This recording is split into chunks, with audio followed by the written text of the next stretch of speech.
What's going on, guys? It's Jake Camaro here with another episode of Initial Thoughts, and today we're going to be taking a look at Crysis 3, which was released on February 19th, 2013. It was developed by Crytek, published by EA, and it was released on the Xbox 360, PlayStation 3, and of course, the PC. Now, this is going to play out a little bit differently in terms of the gameplay. The commentary is going to be pretty much the same, except now I'm recording actually in iMovie instead of through QuickTime. But I'm actually, instead of having, one or two full gameplays, like start to finish, Team Deathmatch, or whatever is in each game, for pretty much every episode. I do that for all my initial thoughts in Flashback Friday. In this, I'm kind of going to be trying out something different. I've been thinking about doing this for a while, and I've been watching a lot of YouTube videos on it, and I think I'm ready to give it a shot. So what I'm going to be doing is splitting up each segment of the gameplay into little 1 minute, 2 minute clips. Some are a little bit less than that, about 30 seconds. I think that'll help kind of get better gameplays, because instead of showing you an entire game where I go on a kill streak and then I die like 5 times in a row, instead I can just deliver like good gameplay after good gameplay, epic moments and stuff. And I think it'll just make the video look a lot better, and the quality would be just so much better. So I'll try that with this one. Tell me what you think in the comments below, and it definitely takes a lot more time. I think usually, actually getting ready to record an episode of Initial Thoughts usually takes about maybe 15 minutes or so, but in this it actually took more like, I don't know, an hour and a half, because I had to go through all of my footage. I think I recorded like 10 games of Crysis 3. That's really good for me, because I usually don't record a ton of games I do initial thoughts on. I play them a lot, of course, but I just don't really record all the time. But I'm going to be trying this in most of my different games, and I'll start it completely with Gears of War Judgment. I'm not going to be able to do it with Tomb Raider, because I've already played through the campaign. I didn't want to go through and play it again and record all of it, but I'll start it out with Gears of War Judgment. So yeah, I think it'll be pretty cool. I'm really excited about where my channel is going to go. I have some really good ideas. And once I can get an actual, desktop computer with some better software and such, I think my channel could really, really grow. So yeah, Crysis 3. Now, I'm really impressed with Crysis 3. I played Crysis 2, and after I beat Crysis 2, I actually bought Crysis 1 on the Xbox 360. They had like a digital release of it. And I thought they were pretty cool, but I never really got into them a ton. I beat the campaigns, played a little bit of multiplayer. But I never considered it one of the games that I played regularly, like Halo, Call of Duty, or Battlefield. But with Crysis 3, I've been playing this game a ton, because this game is really, really good. Pretty much every aspect of it. Now, there are some things that I didn't really like about it, which I will mention in this gameplay. Well, not really, video. But all in all, I was really impressed with Crysis 3. They fixed a lot of the bugs from the beta, and it was just a lot more stable, a lot better. And they finally fixed the Xbox 360 freezing every time you started up the game. That was really annoying. How in the beta you actually could not start up a multiplayer match, like go into the multiplayer lobby, if you're in an Xbox Live party. So you had to like, get out of the party and then start the game and then get back into the party. Because I don't know, it was probably just too much for the Xbox 360's RAM, because I believe it's only got what, like 512 gigabytes, I mean megabytes, so it doesn't have a ton of RAM. But so we're gonna split it into segments like we usually do, and first I'm going to be talking about the graphics. Now, the graphics is really what Crysis is known for. The term "can it run Crysis" was, of course, came from Crysis 1, and it says it's a term that pretty much means like, is your computer, like is your gaming computer really good? Because back in the day, if your computer could run Crysis, it could pretty much run anything, and that's even the case today still. Crysis is not a bad game, but I think that a lot of people were thinking that Crysis 2 got really held back because of the aging consoles, and I think this is definitely the case in Crysis 3. But I think that they are able to do a lot more to make it better on consoles, and then from what I've seen, make it better on the PC. So the graphics in Crysis 3, that's one thing that I'm a little skeptical about. Crysis 2, for me anyway, looked a little bit better in terms of the lighting. I don't know, maybe it's just the environment, because in Crysis 3, you're in more of a forest environment that's covered by trees. and in Crysis 2 you're more, modern, with sunlight, bearing down on you all the time. So maybe that's why, everything's encased in like trees overhead.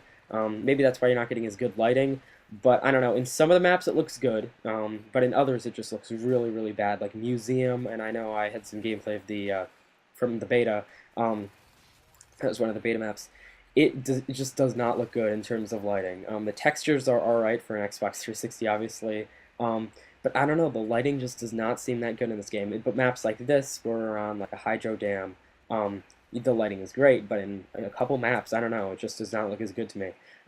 But the rest, the textures and such are really, really good. Of course, it only runs 720p on the Xbox 360, so you're not going to be seeing a ton of great graphics performance. But all in all, it's one of the better looking games on the Xbox 360. Not as bad looking as Battlefield 3, because I don't know, that just looks terrible on the Xbox 360. But on the but compared to like games like Halo 4, I think this could really stand out. So that's pretty much the graphics, all in all. If you're getting this game for the graphics, I would say go for it, because although it's not truly a next generation game on a current generation console, it's still it looks pretty good in most cases. The one place where it does look better, of course, in the multiplayer is in the campaign, and that's where we're going to go next. So the campaign takes place a long time after the original Crysis, actually, because in the original Crysis, you had that from Crysis 1 to Crysis 2, it was a very small time point. But in this, it's actually like 24 years. Yeah, 24 years after the original events, Crysis 2. So you really have to be put in a position like, oh my gosh, that happened a long time ago, so what's changed? And I think that in the very beginning, the game, I don't know, it just does not feel like it informs you enough. It kind of just starts out, and then it just keeps going, There's not a ton of intro. If you've been watching the Let's Play on my channel of Crysis 3, which I'm hoping to continuing now that I've, beaten the campaign, because I wanted to beat it first and then go back and keep playing the Let's Play. Hopefully I'll be able to start that back up within the next few weeks. But, in the very beginning, you got the tutorial, but it's very confusing in the beginning. You don't know, like, what's going on, and your Prophet, and then, so, yeah, I thought in the other game you were Alcatraz, but I'm not going to spoil anything, because I'm not going to really talk about that at all, because the ending of Crysis 2 shows, like, why you're playing as Prophet. But, so, although, while the graphics are good, the game does take a little while to start up. But after a couple levels, it's actually really, really fun. The gameplay is really cool, how they're able to mix a lot of stealth as well as just gunfights together. When you go into a room or any like area, it really brought with it a lot of choices, whether to engage silently, go for those stealth kills, or to engage, just run in, guns a-blazing with like LMGs and stuff. And that's really cool. I really enjoyed that. It really kept it interesting. If I was bored of playing stealthy, I could just run in there, turn on maximum armor, and just shoot everybody. And it wasn't super challenging. I played on the Soldier difficulty, which, strangely enough, on the Xbox 360, there's no achievement for beating it on Soldier. There's like, beat the campaign, then beat it on the next highest difficulty level. So that's a little weird how they didn't. You don't really get that much out of beating it except the experience itself. But so the campaign itself does not take very long. There's 7 missions, but the missions are really, really long.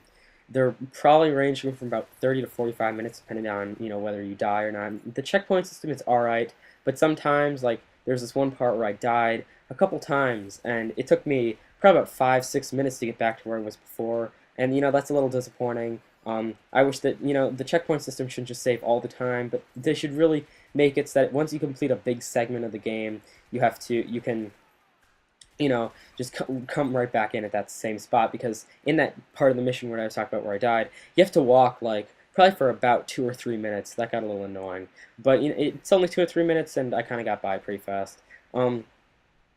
So the length of the campaign, not the greatest, but it's not really all about the campaign. There's a lot of collectibles, which is nice, and you'll probably want to go back and get those. I'm thinking about it.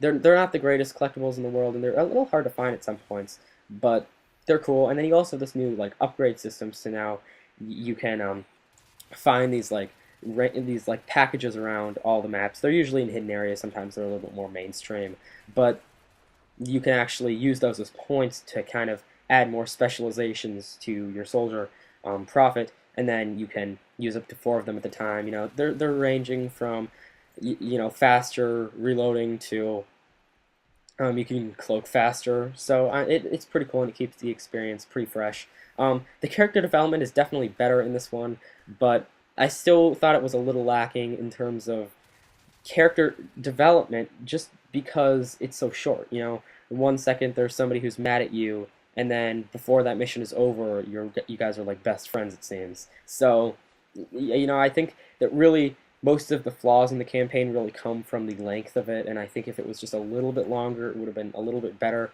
And the climax just seems like it doesn't really seem like there's any middle ground. You know what I mean? It starts out, the intro, learning where you are, and then it immediately just goes into like the major like part of the story, and then it's over. So there's not really a ton of just normal playtime, and you're really jumping from thing to thing very, very fast. But I think the campaign in Crysis 3 is pretty good. A little bit better than Crysis 2's. I kind of enjoyed Crysis 3 a little bit better. More of the atmosphere, because I love the whole post-apocalyptic stuff, and I think that it did pretty good. And if you're going to just play the campaign, which a lot of my friends actually, a couple of them are actually only playing the campaign. They're not really playing the multiplayer that much. And if you're going to do that, I think that you could, but you're definitely going to want to check out the multiplayer because it is really, really awesome.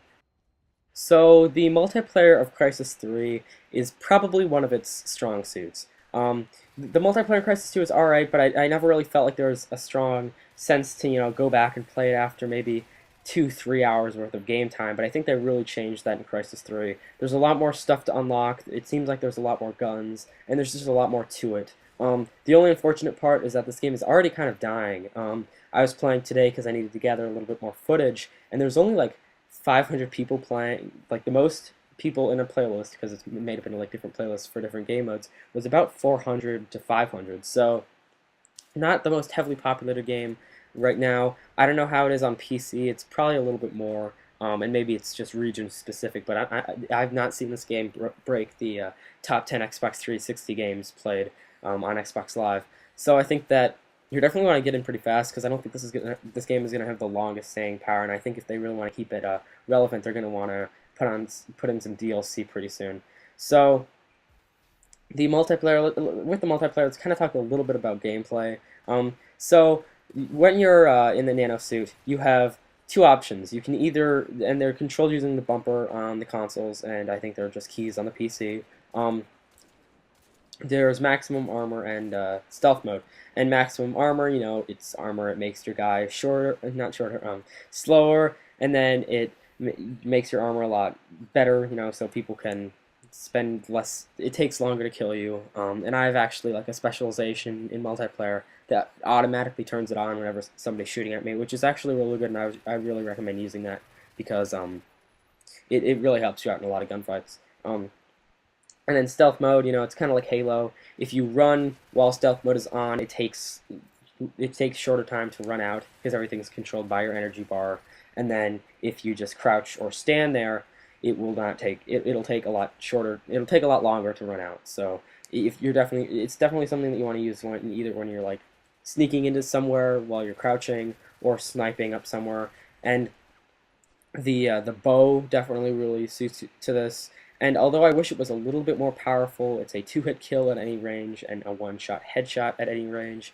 I wish there was, at close range, maybe it was a 1-shot kill, because it's going to be really hard to kill people when they're like right next to you, because it takes about 1 second to just pull back on the bow and then let it go. But it's really fast reloading.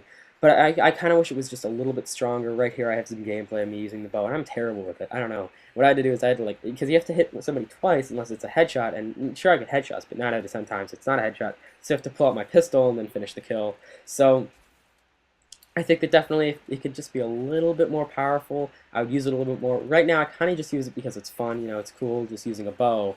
But I wish it sort of had a tactical advantage. If you wanted to snipe, the bow would be what you would want to use. And right now, it's kind of just something. Okay, cool. I'm using a bow. It's fun, but am I really doing? I could probably do better if I was just using an assault rifle or an SMG. In terms of weapon balance, The shotguns are definitely a little bit overpowered. At close range, they're pretty much a one-shot kill, most of them, and because it takes a little bit longer to kill someone than, say, Call of Duty or Battlefield, it's going to be hard to kill someone with an assault rifle when they have a shotgun right next to you, and then the damage drop off isn't very long, and I just wish it was a little. It got a little bit of a nerf on most of the shotguns. But besides that, most of the assault rifles and SMGs, as well as the pistols, are really good. And they all seem pretty balanced. I've been using the FY7M1, I think that's what it's called. The names are really confusing in this game. And then the this SMG, which that I'm using right now, I can't remember the Feline. That's what it's called. So they're pretty good, and pretty much every gun is you'll be able to get the most out of it, because there's challenges for unlocks for attachments and such. So to unlock all the attachments for a gun, it's going to take a lot, and they're ranked up on the basis of kills. Also, one thing that I did not know during the beta is if you press on the back button, you can actually choose your attachments on the fly, like you can in Crysis 2's multiplayer and in Crysis 2's campaign and Crysis 3's multiplayer. You could not do that in Crysis 2's multiplayer.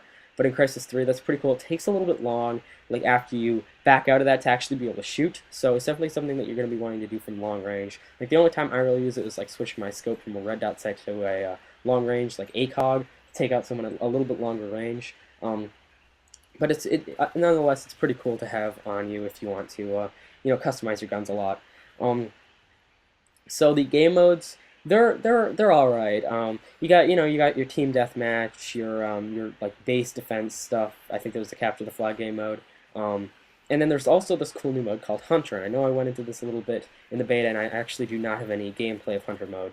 There's not really enough people playing. Well, there's probably about 90 or so people playing it right now, but I just haven't really bothered to go into it because I'm not into the whole survival type games. Besides zombies, it's pretty cool, but if you're into that kind of stuff, it'll probably be fun. But I'm not really into that.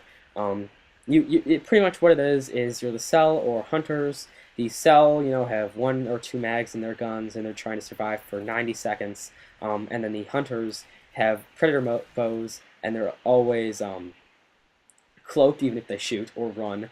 And then you have, once somebody gets infected, they go on to the Hunters team, so a lot more people join them. The more people that are killed, the more people on the enemy's team. And it actually is pretty hard to survive for that long. Some might say, well, it's only in 90 seconds, but it's actually it goes by really slowly. So that's pretty much the multiplayer component of Crysis 3. All in all, it's really fun. And it's a nice refresher, Most of the multiplayers in games, are first-person shooters at least, are kind of the same, but I really felt like in Crysis 3 it was truly a different experience, and I really liked that. I'm definitely going to keep playing it for at least a few more months, and I'm hoping that there's, some DLC to get the entire community back into the game, because I can already, see the population waning a little bit. So that's pretty much the end of my initial thoughts on Crysis 3. My consensus on this game is it is really good. Although it has some faults, and it's not the best first-person shooter I've ever played, it's a really cool way to start off the year in 2013. And if all the games are as good as Crysis 3 this year, I think we're going to have a really good year in gaming. In a world in Call of Duties and Halos and Battlefields, it's good to see, a game that you don't always see all the time do really good. And I was really happy playing Crysis 3. The campaign is good as well as the multiplayer, and a lot of my friends got it, so hopefully we'll keep playing it for the months to come. So if you guys like this video, please thumbs up, comment, subscribe, and I'll see you guys later. Peace out.